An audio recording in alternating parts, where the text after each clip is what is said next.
బాధ ఈ పాడు లోకం, ఈ పాడు సమాజం ఆడదాని మనసు అర్థం చేసుకోలేదండి. దొరసాని ప్రణీశ్వర ఆహా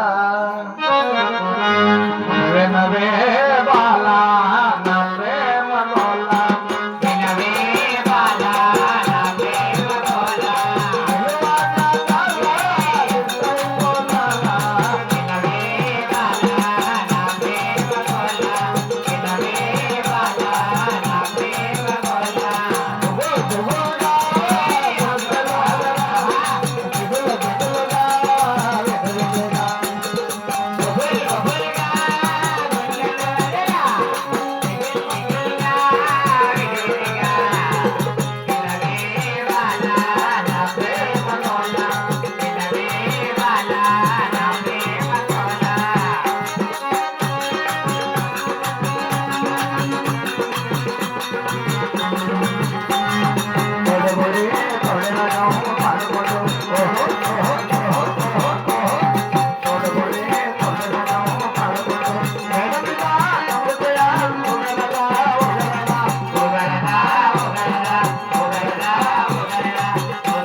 మన సంతోషంలో చాలా గాని ఒకసారి 15 మంది నేను సంభాలిస్తుంది చుట్టాలు వస్తే సాంప్రదాయంలో పుట్టింది కదా. అవునండి, సత్యభోజనాలకి అయితే పంపుతావా? సరేనండి.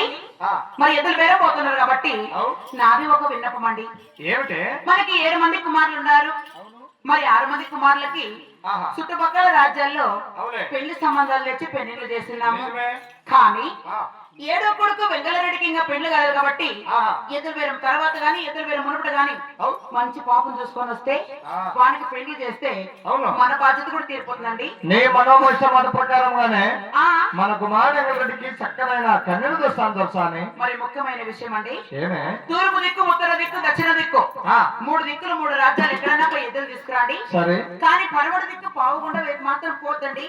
ఏమిటి దొరసాని? ఇవ్వండి. పావుగుండ నా పుట్టినిల్లు. పావుగుండ వేలబడే శీలము చిన్నాగరెడ్డి స్వయాన మా ఎన్నగారు కదా. అవును, వాళ్ళు కొలిచేది హరిమతము, మనము కొలిచేది శివమతం కాబట్టి నిజమే. మనకి వాళ్ళకి విరోధాలు పడి మన బంధుత్వం ఏమది బాగలేదు కాబట్టి నువ్వు అక్కడ పోదు సౌక అయిపోతామండి.